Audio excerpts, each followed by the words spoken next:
Someone should have said, stop it, stop.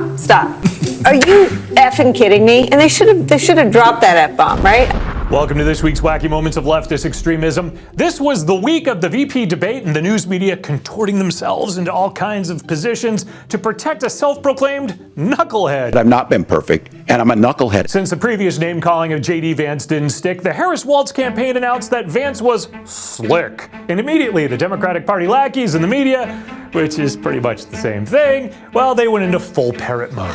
J.D. Vance was as slick as a Neo last night. He was too slick, maybe. He's a little too slick for that. Vance came off a bit slick tonight. J.D. Vance was a very slick debater. The slicker speaker. Slick, slick, slick. When you look over at J.D. Vance, you see a slick guy. The debate was going so bad for Walz, the biased moderators had to break their own rules and try to silence J.D. Vance with a so-called fact check. But Vance fact-checked them with actual information. Ohio does have a large number of Haitian migrants who have legal status, temporary protected status. Well, Margaret, but thank you, Senator. We have so much to get to. Margaret, I think it's important because we're going to turn out of the economy. Thank Margaret, you. The rules were that you guys weren't going to fact check, and since you're fact checking me, I think it's important to say what's actually going on. So there's an application called the CBP One app, where you can go on as an illegal migrant, apply for asylum or apply for parole, and be granted legal status at the wave of a Kamala Harris open border wand. That is not a person coming in, applying for a green card and waiting for 10 years. Thank you, Senator. Oh, I love Walz's face on the split screen. That's just beautiful. But MSNBC's Nicole Wallace claims that Vance correcting the biased leftist moderators, well, that was mansplaining. The worst moment J.D. Vance had, because he was going to mansplain right over that mute button. He was, and again, I don't pretend to know how everyone will react to this. If you admit you don't know, what exactly are you womansplaining about, Nicole? Perhaps you just don't like what Republicans have to say and would be such a crass individual as to encourage people to just swear at GOP members when they speak. Someone should have said, stop it, stop. Are you effing kidding me? And they should have dropped that F-bomb, right? Wrong. But one could swear that the media didn't have a lot of hope for Walz in the run-up to the event.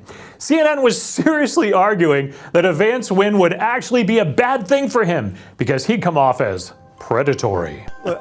They have very different personalities. Vance is, he is a bit predatory on that debate platform. And Walz, his strength is his warmth and his everydayness. It's kind of like a Labrador versus a coyote. And the question is, people root for the Labrador. Instead of a Labrador, Walz looked more like Squidly Diddly.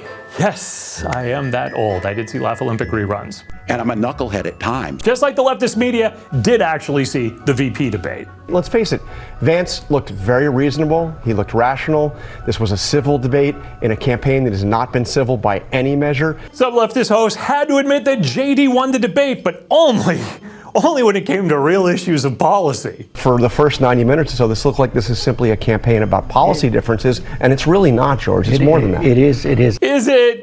Is it more than real issues like the economy, immigration, and foreign policy? I mean, let's get some riveting debate insight now from The View. The juvenile delinquent, I'm sorry, J.D. Vance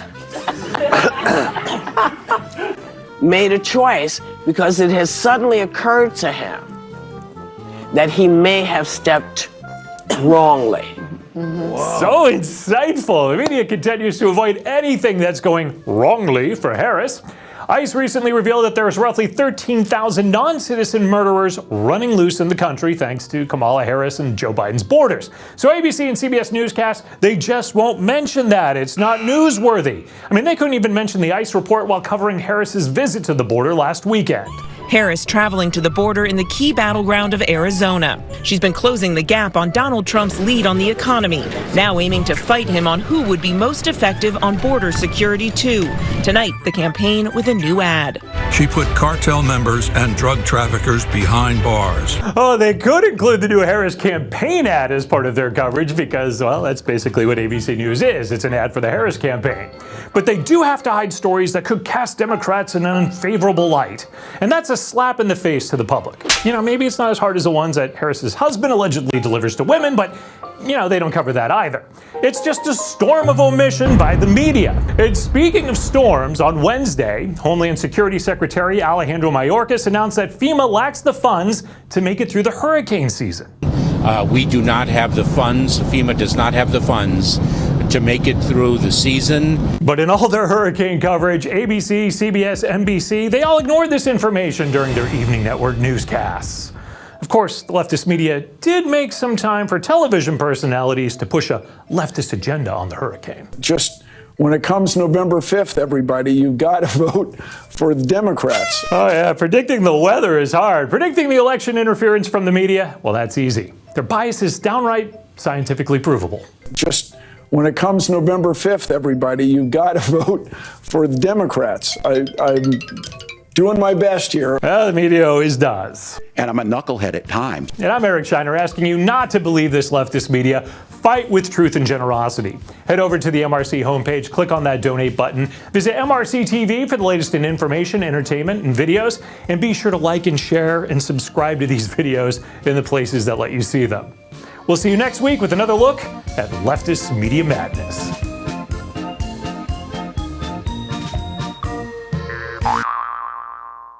And I'm a knucklehead at times.